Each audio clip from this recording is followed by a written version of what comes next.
কাফিল পাদ্রী ঘুম থেকে উঠে দেখে তিনি আর মানুষ নাই। কি হয়েছে? এজন্য গুই সাহেবের দেখবেন হাতও আছে, পাও আছে, দৌড়ায় মানুষের মতো, মাঝে মাঝে থুতুও মারে, আছে না নাই? এ আল্লাহর বান্দা তাফসীর ইবনে কাসির ওয়ালা লেখে, এবার কাফিল পাদ্রী ঘুম থেকে উঠে দেখে ব্রাশ করার জন্য, মেসওয়াক করার জন্য ডাইনিং টেবিলের সামনে গেছে, গিয়া দেখে আল্লাহর বান্দা মানুষ নাই, এখন সাপ হয়ে গেছে। আল্লাহর বান্দা চিন্তা করে আমার ছেলে আছে, মেয়ে আছে, এরা যখন দেখবে বাবার জায়গায় বাবা নাই, বাবার জায়গায় সাপ, আমার নবীর সাথে বেয়াদবি করো, জানো কত বড় শাস্তি পেয়েছে বেঈমানেরা।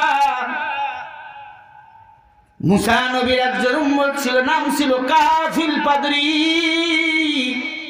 তাওরাতের হাফেজ, জাবুরের হাফেজ, ইনজিলের হাফেজ, পাগড়ি পরতো 22 হাত। কয় হাত? লম্বা ছিল 22 ফুট। এই যে এইটা ছিল 6 ফুট। সকালবেলা নাস্তা করতো ছাগলের গোশ দিয়া। কথা বুঝতেছেন না? কমপক্ষে 20 কেজি চাউলের আটা লাগতো তার রুটি খাওয়ার জন্য, সকালবেলার নাস্তা। তাওরাত কিতাব যখন নাজিল হয়ে গেল পয়গম্বর মুসা নবীর উপর, একান্ত আপনজন ছিলেন এই কাফিল পাদ্রী পয়গম্বর মুসা আলাইহিস সালাতু ওয়াস সালামের। মুসা নবী তাওরাত কিতাবটা কাফিল পাদ্রীকে দিল, তুমি একটু দেখো, তারপর আগামীকাল সকালবেলা পার্লামেন্টে তুমি আমাকে গিয়ে দিব। কাফিল পাদ্রী তাওরাতের হাফেজ, জাবুরের হাফেজ, ইনজিলের হাফেজ। তাওরাত কিতাব খুলে দেখে প্রতি পৃষ্ঠায় আহমদ আর মুহাম্মদ লেখা। সুবহানাল্লাহ বলেন। আহমদ কার নাম? আমার নবীর নাম। মুহাম্মদ কার নাম? আরো জোরে বলেন। যত নবী আল্লাহ পাক পাঠিয়েছেন, যত আসমানি কিতাব পাঠিয়েছেন, সব কিতাবে প্রশংসা করেছেন আপনার আমার নবীর। এজন্য আমার নবী জান্নাতে না ঢোকা পর্যন্ত অন্য কোন নবীরা জান্নাতে ঢুকতে পারবে না। সুবহানাল্লাহ বলেন। মনে করেন এই কিতাবটা 100%-এর মধ্যে 70 জায়গায় আমার নবীর নাম লেখা। কাফিল পাদ্রীর চান্দি গরম হয়ে গেল, বলে আমার নবী তো মুসা আলাইহিস সালাতু ওয়াস সালাম। এবার আহমদ আর মুহাম্মদ এটা কি? একটু মুসা নবীর ভালোবাসা পাওয়ার জন্য এই এই ওইদিক কি, ওই দিক তাকান কেন? ওরা দুনিয়াদার। হব্বুদ দুনিয়া রাসু কুল্লি খতিয়া।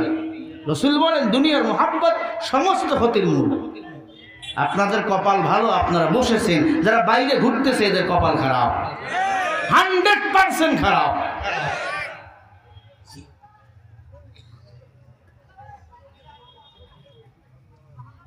তাওরাত কিতাবের 100% জায়গার মধ্যে আমার নবীর নাম কত পার্সেন্ট লেখা? বলেন বলেন।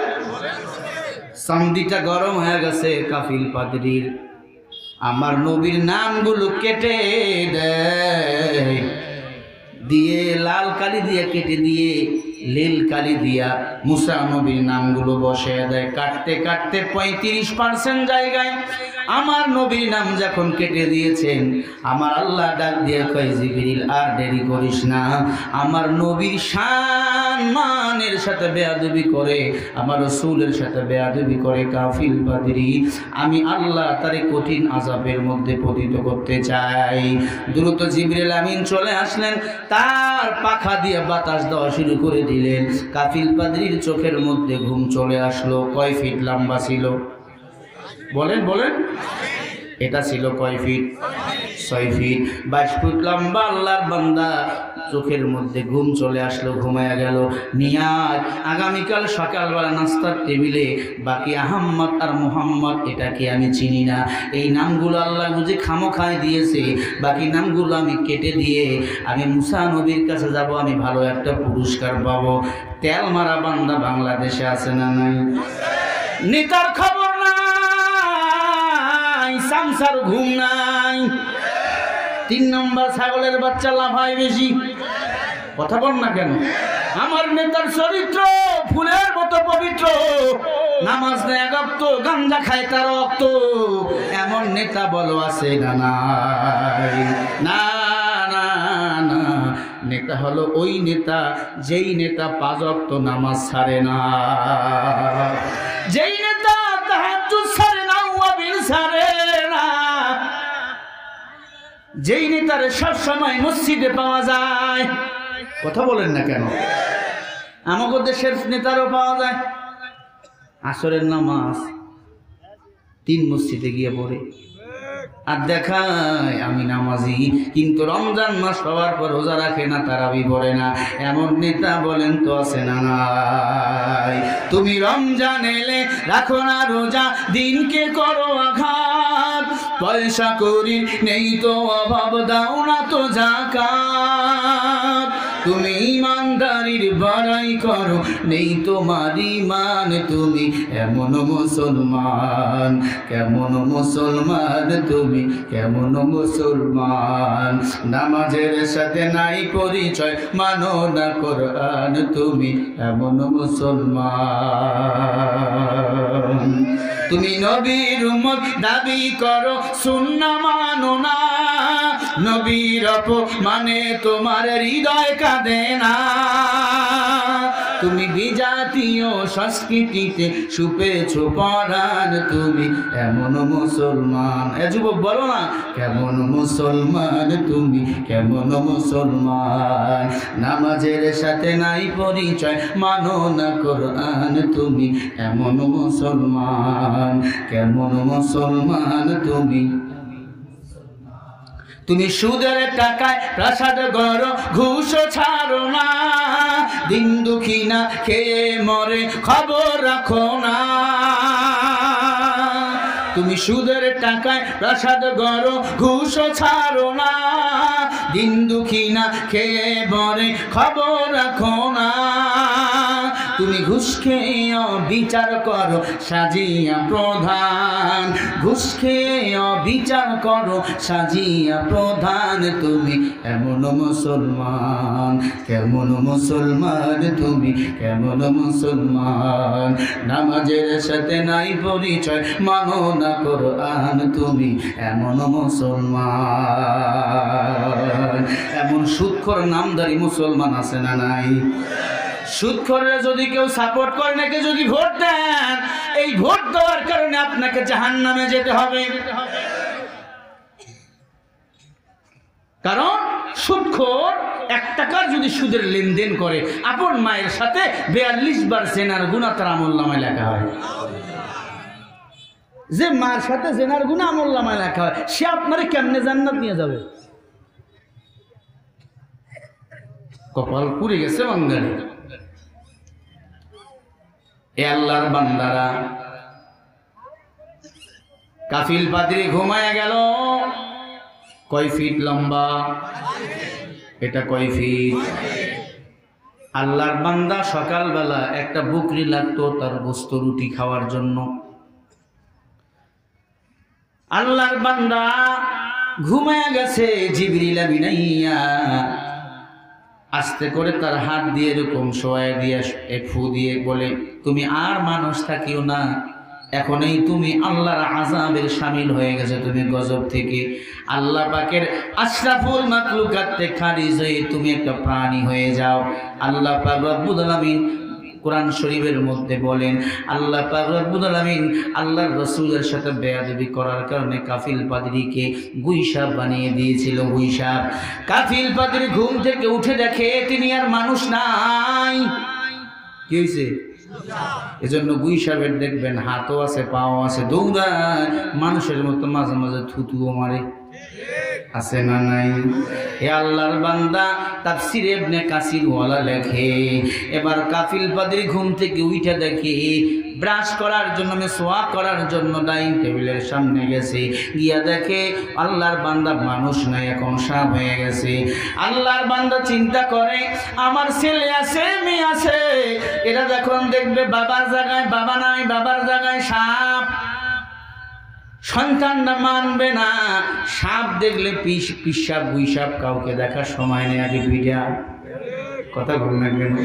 আজকে আসতেছিলাম, এক সাপুরি আমাকে ফোন দিছে সেই নাটোর সিংড়া থানা থেকে, হুজুর একটা দাওয়াত দেন, আমি গরিব মানুষ, তার মানে টাকা কম দেওয়ার ধান্দা। যে বলবে ফোন দিয়ে হুজুর গরিব মানুষ আমারটা নেন, বুঝবেন আর টাকা কম দেওয়ার ধান্দা। আর যত এইগুলো আমগোর সাথে করে, এই যে বক্তা তো নিও আজারি ভাই বক্তা, আজার ভাই বক্তা না, জিজ্ঞাসা করেন ও আজের আগে মার হবা পরে মর বাবা, কি আদর যত্ন, পরে কয় হুজুর টাকা ভাস করতেছে। এজন্য আমরা এখন চালাক হয়ে গেছি, অনেক আগে টাকা দে, কি ঠিক আছে না? নাই আপনারা আমও চালাক করতেছেন, কারণ আমাদের টাকা দিলে আপনাকে লস নেই। আমাদের টাকা দিয়ে মসজিদ আমরা বানাইছি, মাদ্রাসা আমরা বানাইতেছি, সন্তানদেরকে ফ্রি খানা দেই, একটা টাকা আমরা নেই না। এই লালমনিরহাটের কমপক্ষে 20 জন ছেলে আমার মাদ্রাসায় পড়ে ফ্রি।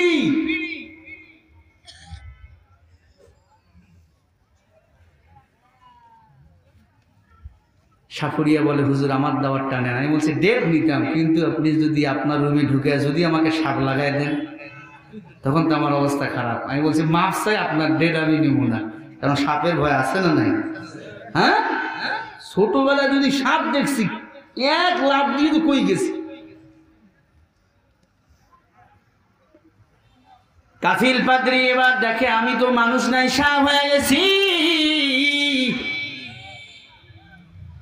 আর আমার ঘরে থাকা যাবে না। আল্লাহর বান্দা ঘর ছেড়ে তাওরাত কিতাবটা কাঁধে নিয়া মুসা নবীর দরবারের দিকে দৌড়াইতেছে। ঘুরতে ঘুরতে ঘুরতে ঘুরতে রাতের বেলা মুসা নবীর দরবার তালাশ করে, দিনের বেলা আত্মগোপন করে আমার রাসূলের সাথে বেয়াদবি করেছিল এই কাফিল পাদ্রী। তাওরাতের হাফেজ, ইনজিলের হাফেজ, জাবুরের হাফেজ, আর তুমি তো শয়তানের হাফেজ। তোমরা নায়েবে নবীর সাথে যারা বেয়াদবি করেছো, আলেমদের সাথে বেয়াদবি করেছো, অপেক্ষায় থাকো, আল্লাহর আযাব তোমাদের ধরবে। ঠিক কিনা বলো মুসলমান?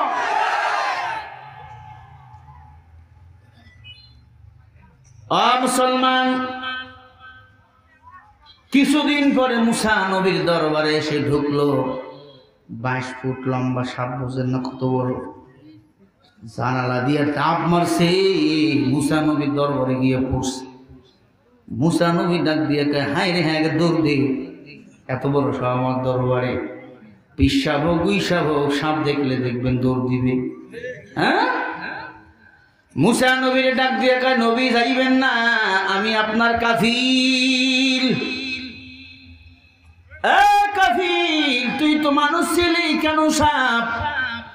বলে আমি জানি না, খেলাটা বলেন তো কে খেলেছেন? কাদের কুদু রাতুদারি বরকামাল, আনতা রব্বি আনতা হাসবি জুল জালাল, তুহি কাদের জলিলুল্লাহ জাহাদ বহরহাল, তুহি মেরা নিগাহগার। এই কোরআনওয়ালার সাথে বেয়াদবি করিস না, ধ্বংস হয়ে যাবি, ধ্বংস হয়ে যাবি। মুসা আলাইহিস সালাতু ওয়াস সালাম ডাক দিয়ে বলেন, হে উম্মত, দেখি কিতাবটা আমার হাতে দাও।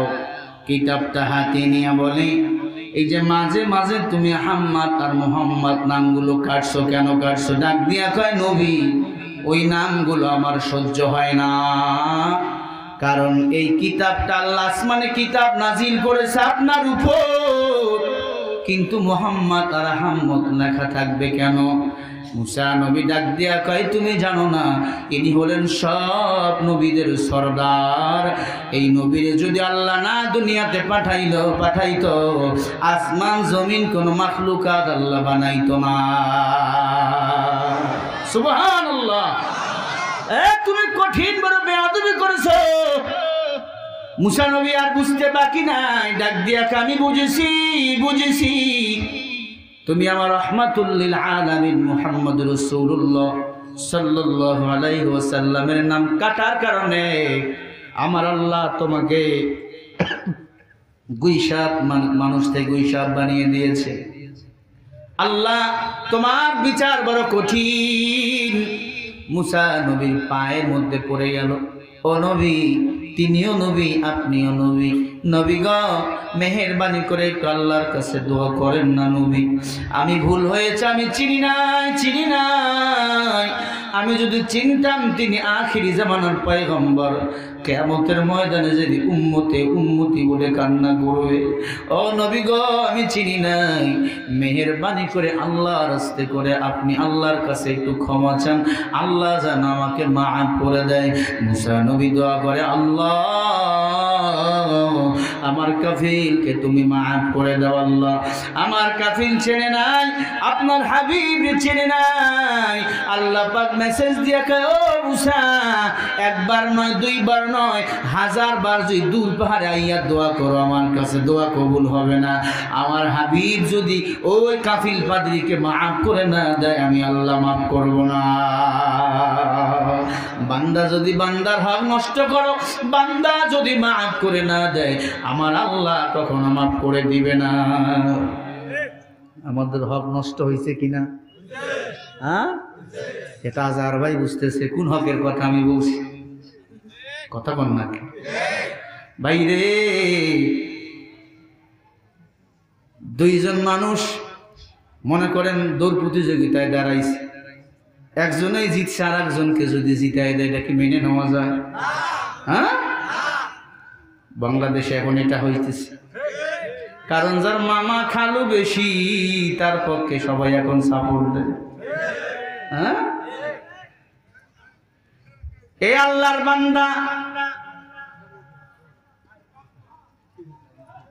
কাফিল পাদ্রী কান্না দেখে আল্লাহর দিলে দরদ হইছে। মুসা নবীকে ডাক দিয়ে বলে, ঠিক আছে, আমি তার হায়াতটাকে আমার নবী দুনিয়াতে আসা পর্যন্ত তার হায়াত লম্বা করে দিলাম। আমার নবীজির বয়স যখন 14 বছর হবে, সেদিন কাফিল পাদ্রীর মৃত্যু হবে। আমার নবী দুনিয়াতে আসা পর্যন্ত আমি তার হায়াত লম্বা করলাম। নবীর বয়স 14 বছর যখন হবে, ওই দিন তার মরণ হবে। কাফিল পাদ্রীর মানে হিসাবের মরণ হবে। এর আগে যদি আমার নবীর সাথে মোলাকাত করতে পারে, তাহলে আমার নবী যদি মাফ করে দেয়, আমি আল্লাহ মাফ করে দেব। আল্লাহু আকবার, জোরে বলেন। ও আল্লাহর বান্দা, মুসা নবীর দোয়া আল্লাহর কাছে কবুল হয়ে গেছে। অনেক লম্বা ঘটনা। জানলার মধ্যে ঘুমায়, আল্লাহ পাক মুসা নবীকে ডাক দিয়ে বলে, হাবিব, আমার নবী যখন দুনিয়াতে আসবে, বর্বরতার যুগ আর থাকবে না, চাউলের দাম বেশি থাকবে না, তেলের দাম বাড়বে না, মরিচের দাম বাড়বে না, পেঁয়াজের দাম বাড়বে না, কোনো রাজা মাথা গরম করতে পারবে না। যেই এলাকায় পানি নাই, পানি দিয়ে টইটুম্বুর হয়ে যাবে। যেই গাছের পাতা নাই, পাতা দিয়ে সবুজ একটা জমিন হয়ে যাবে। রাহমাতুল লিল আলামিন যেদিন দুনিয়াতে আসবে, কারণ আমার নবী হলেন সব কুল কায়নাতের জন্য রহমত। ওয়া মা আরসালনাকা ইল্লা রাহমাতাল লিল আলামিন। আল্লাহু আকবার বলে। আল্লাহ বলেন, আলামিনের জন্য আমি আল্লাহ হলাম রব, আমার মায়ার নবী হলেন রহমত। এরে আল্লাহর বান্দা, এই চন্দ্র জ্বলতেছে, সূর্য আলো দিতেছে, এটা একমাত্র আমার মায়ার নবী রহমতের কারণে।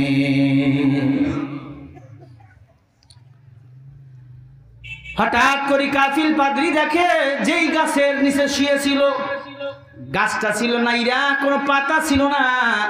দেখে সব গাছের মধ্যে শুধু পাতা, সবুজ সবুজ পাতা হয়ে গেছে। আল্লাহু আকবার। দেখে বাঘ আর হরিণ এক জায়গায় নবীর শানে গান গাইতেছি। কাফিল পাদ্রী বুঝতে আর বাকি নাই, রাহমাতুল লিল আলামিন দুনিয়াতে আগমন করেছে। আমার মায়ার নবীর দরবার খুঁজতে খুঁজতে একদিন, 2 দিন, 3 দিন, এরকম 10 বছর চলে গেছে। একদিন পূর্ণিমার চাঁদ,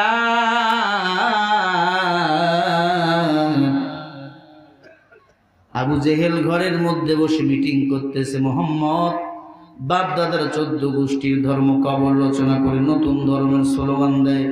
আজকে মোহাম্মদ রে কিছু পরীক্ষা করবো। ওইদিকে আবু জেহেল হাতের মধ্যে পাথর নিয়ে পরীক্ষা করতেছিল। নবীকে মনে আছে আপনাদের? নবীকে প্রশ্ন করছে, ডিমের ভিতর বাচ্চা কি হয়ে গেল বলো, কোরআন দিয়ে মনে আছে? ও আল্লাহর বান্দা মনে রাখেন, দোয়ার আগে ইনশাআল্লাহ বলে দিয়ে দিব, কাফিল পাদ্রী পূর্ণিমা রাত চলতে চলতে চলতে চলতে আবু জাহেলের বাড়ির আঙ্গিনায় যখন চলে গেছে, আবু জাহেল দল বল নিয়ে মিটিং শেষ করেছে, নবীর বাড়িতে যাবে। ওমন সময় দেখে বিশাল বড় একটা গুইসাপ তার বাড়ির আঙ্গিনায় বসে আছে, নবীর বাড়ি যাবে। কারণ আবু জাহেলের ঘরের পরের ঘরটা আমার নবীর ঘর। এ আল্লাহর বান্দা, আমার নবীর ঘরটা লাইব্রেরি হয়ে গেছে, আবু জাহেলের ঘরটা কি হয়েছে? পায়খানা হয়ে গেছে, বাথরুম হয়ে গেছে। ওইখানে যদি হাজি পায়খানা না করো, হজ তোমার হক আদায় হবে না। এই আল্লাহর বান্দা মা বোনেরা, আমি আপনাদের জন্য কিছু কথা বলবো। মা, মন খারাপ করবেন না, আপনার দেশের সরকার আপনাদের জন্য কিছু কথা আমার বলা দরকার। আল্লাহর বান্দিরা ভালো করে শোনো। কাফিল পাদ্রী এবার আবু জেহেলের বাড়ি দিয়ে যাইতেছিল। আবু জেহেল দেখে কত বড় সাপ, কিছু লাকড়ি নিয়ে আসলেন, সঙ্গী সাথীকে ডাক দিয়া কই সাপটারে ধর। লাকড়িতে দিয়া তেল দিয়ে আগুন লাগাইয়া পুরো ছাই করে ফেললো। বলে এই ছাইগুলো বস্তার মধ্যে প্যাকেট করে নাও, প্যাকেট করে নিয়ে মুহাম্মাদের বাড়িতে চলো, দেখি মুহাম্মদ নাকি আল্লাহর নবী হইছে। কত বড় নবী, আজকে এসে নবুয়তের পথ বোঝা যাবে। জোরে বলি আল্লাহু আকবার, আল্লাহু আকবার বলো। আমার নবী ঘুমিয়ে আছেন, ছোট্ট মানুষ, 10 বছর বয়স, ফুটফুটে গোলাপের মতো চেহারা, হাসলে মনে হয় মুক্তোর দানা বাহির হয়েছে। চুলগুলো ছিল বাবরি, উস্কো খুস্কো, দাড়ি এখনো মুখে আসে নাই। ডাক দিয়া বলে মোহাম্মদ। লাফ দিয়ে উঠে বলে চাচা, এত রাতে আমার বাড়িতে রাত্রি প্রায় 12টা বেজে গেছে। হাতে চামড়ার ওই লাঠি নিয়েছে, নবীকে মারবে, মারার মনে হয় ভাব। নবী এক কোনায় বসে ডাক দিয়া কয়, চাচা আমার মা নাই, আমার বাবা নাই। চাচা কেন আসছেন এত রাতে? কয় ভাতিজা, এই বস্তার ভিতর কি আছে তুমি যদি সত্যি নবী হয় আমি জানি বলতে পারবা, আর যদি ভণ্ড হও, প্রতারক হও, নাউজুবিল্লাহ বলেন, তাহলে তুমি বলতে পারবা না। আল্লাহ নবী ডাক দিয়া কয়, চাচা আমি যদি বলি এই বস্তার ভিতর কি আছে, তাহলে আপনি কি মুসলমান হইবেন? আবু জেহেল এবার একটা মূর্তি নিয়ে গেছে, লাভ, ওই উজ্জা নামক মূর্তি নিয়ে গেছে। উজ্জা মূর্তিটার হাতের মাথার মধ্যে হাত দিয়া কয়, মূর্তির কসম, এতদিন দৌড় দিয়েছি, আজকে তার দৌড় দুম না। দেখবেন হিন্দু ভাইরা শিবলা দেবীর পূজা করে কেন? কয় জ্বরে হবে না। বা মনসার পূজা করে কেন? কয় পাতলা পায়খানা হবে না। এরা 12 মাসে 13 পূজা করে। খোদা বানায় খেরকুটা দিয়া, খড়ের মধ্যে সুতলি দিয়া বান্ধায়, কাদা মাদা লাগায়, এরপরেও খোদা সোদা হয় না কেন? কয় রু ঢুকে নাই। এরপরে খোদার পিছনে দেখবেন বাঁশ ঢুকায়, বাঁশ, কয় রু ঢুকছে। ঠিক না ভাই? ঠিক। আমার হিন্দু ভাইরা কত সুন্দর করে এরা পূজা করে, কোটি কোটি টাকা খরচ করে। এই আল্লাহর বান্দা, এবার যে কথা বুঝাতে যাচ্ছি, আল্লাহর নবী ডাক দিয়ে বলে, চাচা সত্যি যদি মুসলমান হন তাহলে আমি বলবো, আল্লাহ যদি আমাকে বলার তৌফিক দেয়, একবার জোরে বলবেন কি মারহাবা? আমি কি শেষ পর্যন্ত বলবো? আপনারা কি শুনবেন? কারা কারা শুনবেন? 2 হাত উঁচু করে দেখাও। নারায়ে তাকবীর! হাত উঁচু করেন, উঁচু করেন, উঁচু করেন। ও মুসলমান, এটা কোরআনের মাদ্রাসা, আমার নবীর ঘর। নবীর উম্মত যারা, তারা উঠবেন না। উম্মত যদি দাবি করেন, আমার মনে হয় উঠবেন না। আর যারা নবীর উম্মত না, তারা উঠে চলে যাবেন। হাত নামাইয়া দেন। আমি মুসাফির, লম্বা সফর করে এসেছি বাবা, আপনাদের কোরআনের কথা শোনাবার জন্য। আমি একটা মায়ের সন্তান, আমি শরীফুল ইসলামের বয়স 33-এর কোঠায় চলে। এ মুসলমান ইমানদার, আমার মুখে দাড়ি, তোমার মুখে দাড়ি নাই। এ যুবক আমার মা বাবা মনে করছে আমাকে মাদ্রাসায় পড়াইয়া ঠকছে। না না, ঠকে নাই। আমার মা বাবার জন্য সারা বাংলাদেশের মানুষ আজকে দোয়া করে। এমন একদিন ছিল আমার মা বাবা দোয়ার জন্য আলেমদের কাছে দৌড়াইতো। আমার মনে আছে আল্লামা ইয়াহিয়া মাহমুদ শাহ বয়ানে আসছিল, আমার বাবা তার হাতের সাথে আমার হাতটা লাগাই দিয়ে বলে, হুজুর দোয়া করেন আল্লাহ যেন আপনার মতো আমার সন্তানটাকে কবুল করে নেয়। এমনও দিন ছিল বাবার বাড়িতে খানা ছিল না, এমনও দিন ছিল বাড়ি থেকে না খেয়ে মাদ্রাসায় চলে গিয়েছি। মাঝে মাঝে আমার মার চোখে আমি কান্না দেখেছি। আমার মায়ের ডাক দিয়ে বলে, বাবারে আলেম হবি, হাফেজ হবি, তোর বাবার মুখে হাসি ফুটাবি।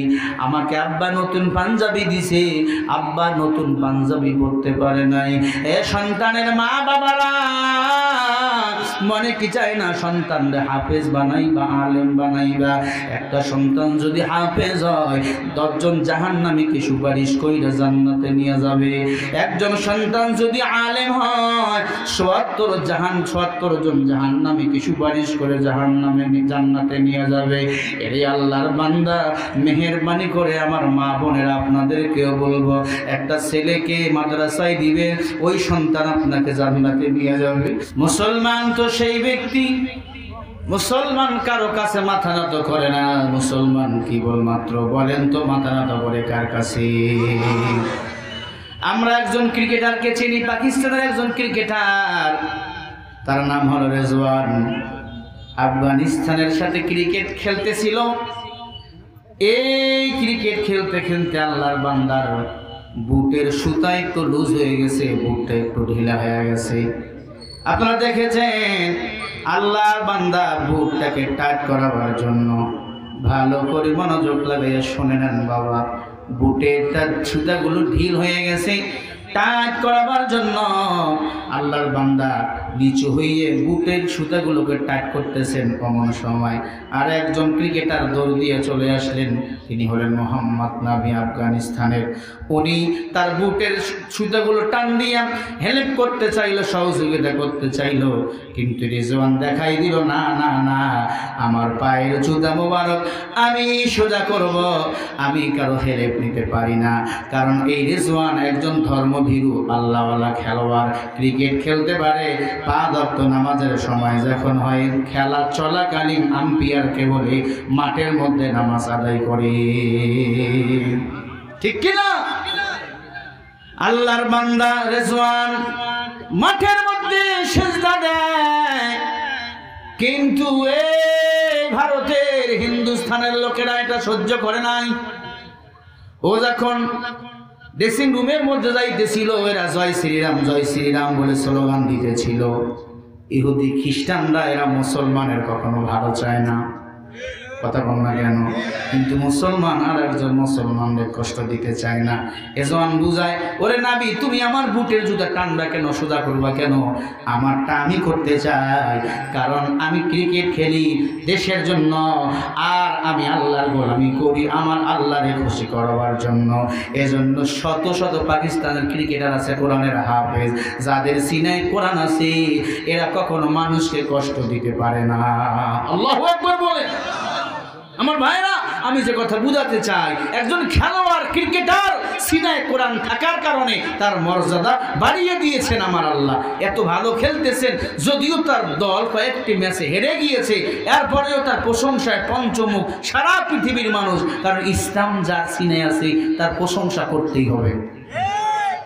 অনেক সাংবাদিক তাকে প্রশ্ন করতেছে, দেখবেন অনেক মহিলা সেখানে প্রশ্ন করে মিডিয়া থেকে যাইয়া, শরীরে কাপড় থাকে না। রেজওয়ান কখনো ওই নারীর দিক তাকায় না।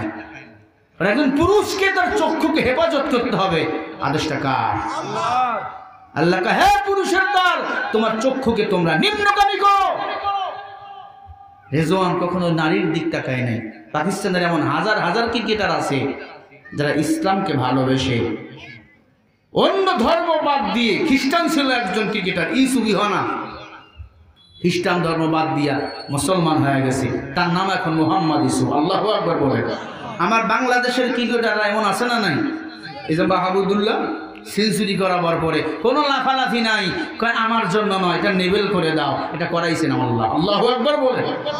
বান্দা লম্বা সেজদা দিয়া শুকর আদায় করেছেন আমার আল্লাহ। তার মানে যেখানেই যাব, যদি বান্দার অন্তরে কোরআন থাকে, ওয়া আকিমুস সালাহ ওয়া আতুজ যাকাত ওয়ারকাউ মা'আর রাকিঈন, ওই বান্দা কোরআন প্রচার করবে, নামাজ কায়েম করার চেষ্টা করবে। এটা মুসলমানের দায়িত্ব। দায়িত্বটা কে দিয়েছেন? লম্বা সেজদা দিয়েছে মুসলমানের সন্তান মাহমুদুল্লাহ রেজওয়ান। যত মুসলমানরা আছে 50 করাবার পর 100 করাবার পর লম্বা সেজদা দেয়। আর আমার দেশে অনেক ইহুদি খ্রিস্টানরা আছে, ওই 100 করলে আঙ্গুল এমন এমন করে। কিন্তু মুসলমানের পোলাপান এখন এমন হয়ে গেছে, ইন্দুরের বান্দরের মতো চুল কাটে। কিরে তোর চুল কার মতো? কয় নেইমারের মতো। তোর চুল বলে মেসির মতো। এই মেসি নেইমার এরা মুসলমানের বন্ধু না দুশ্মন? তুমি জানো ব্রাজিলে আজান নিষিদ্ধ? তুমি জানো আর্জেন্টিনায় সমকামিতা বিয়ে বৈধ? সমকামিতা বৈধ। পুরুষে পুরুষেরা বিয়ে করে। নাউজুবিল্লাহ। আগামীকাল বলেন, জোরে বলেন নাউজুবিল্লাহ। বিয়ে করার জন্য একটা ছেলে একটা মেয়েকে বিয়ে করতে পারবে, এটা হালাল পন্থা। তারা ছেলে ছেলেকে বিয়ে করে। এরা আবার এদের ভক্ত, আবার রোনালদোর ভক্ত, ফ্রান্সের ভক্ত। তোমরা জানো এই ইহুদি নাসারাগুলো আমার রাসূলকে কার্টুন করেছে, ব্যঙ্গ বানিয়েছে। এদের আমরা ভক্ত হতে পারি না। যদি ভক্ত হতেই হয়, মুসলমানদের সেলিব্রিটি আছে, মুহাম্মদ রাসূলুল্লাহ আছে, উলামা ইকরামের দেশে আছে, আমরা তাদের ভক্ত হব। অন্য কোন বাম রামের ভক্ত আমরা হব। আল্লাহ যেন আমাদের সঠিকটা বুঝার তৌফিক দান করেন, বলেন আমিন। কাফিল পাদ্রীর যখন পুরো ছাই করে দিল, বস্তার ভিতর ভরলেন। আবু জেহেল বলে, ভাতিজা বলতে যদি পারো বস্তার ভিতরে কি আছে, তাহলে আমি মুসলমান হয়ে যাব। আল্লাহ নবী ডাক দিয়ে বলে, আল্লাহ গো মেহেরবানি করে একটু বলে দাও বস্তার ভিতরে কি আছে। আল্লাহ পাক বলে, কাফিল আর ঘুমাইও না, মেহেরবানি করে তুমি দ্রুত বস্তার ভিতর থেকে বাহির হয়ে যাও। ওই মরা কাফিল পাদ্রী গুইসাবের ছাই যেখানে ছিল, ওখান থেকে আবার গুইসাব জিন্দা অবস্থায় বাহির হয়ে গেল। আল্লাহ পারে কি পারে না? পারে না বলেন। আল্লাহ মৃত্যুকে জিন্দা বানায়, জিন্দাকে মৃত্যু বানায়। আল্লাহু খায়রুর রাযিকিন। আল্লাহ আমার খানার ফয়সালা করায়, আল্লাহ আমার চলার ফয়সালা করায়, আল্লাহ আমার সম্মান বাড়ার চেষ্টা করে, আল্লাহ আমার সম্মানকে বিলীন করার চেষ্টা করে। যদি আমার মাওলার আমি হয়ে যাই, মাল্লাহুল মাওলা ফালাহুল কুল, আমার মাওলা তখন আমার হয়ে যাবে। ও দুনিয়ার মুসলমান, দুনিয়ার জিকির সব বাদ দিয়ে আল্লাহ পাকের জিকির করো। উতলু মা উহিয়া ইলাইকা মিনাল কিতাব, যে কিতাব আল্লাহ পাক নবীর উপর নাজিল করেছে, এই কিতাব পড়তে হবে, বুঝতে হবে। এই কিতাব পড়তে হলে, সন্তানকে পড়াতে হলে মাদ্রাসা করতে হবে। মাদ্রাসায় দান সাদকা করা লাগবে। মাদ্রাসা ঢেকে রাখবেন, দেখে রাখবেন, এটা আমার পয়গম্বরের ঘর। এই মাদ্রাসার সাথে যাদের মহব্বত কলিজায় লেগে থাকবে, কসম করি বলি আমার নবী তাদের ভুলবে না। সাপ জবান খুলে গেল, সাপ কালিমা পড়তেছিল, লা ইলাহা ইল্লাল্লাহ মুহাম্মাদুর রাসূলুল্লাহ। আবু জেহেল বলে, হায় রে হায়, আমি যেই সাপ রে মাইরা আগুনে পুড়ে ছাই বানাইলাম, মুহাম্মদ আসলে আল্লাহর নবী। আল্লাহু আকবার। মুহাম্মদের কোনো ভেজাল নাই, যত ভেজাল আমাদের। আবু জেহেল বলে, ভাতিজা আমি দুঃখিত, আমি পারলাম না মুসলমান হইতে। তুই সত্য, তোর ধর্ম ইসলাম সত্য।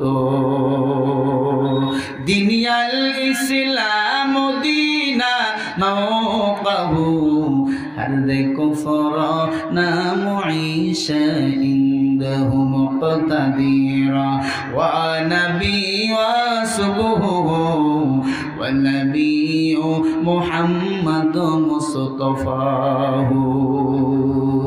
আবু জেহেল সেখান থেকে পালায়ন করলো। ওখানে 14,000 আবু জেহেলের শাগিদ ছিল, সবাই কালিমা পড়ে মুসলমান হয়ে গেল। আরো জোরে বলেন আল্লাহ আমাদের সবাই কবুল করেন, জোরে বলেন আমিন। এখন এই দোয়া হবে, কেউ কিছু বলবে?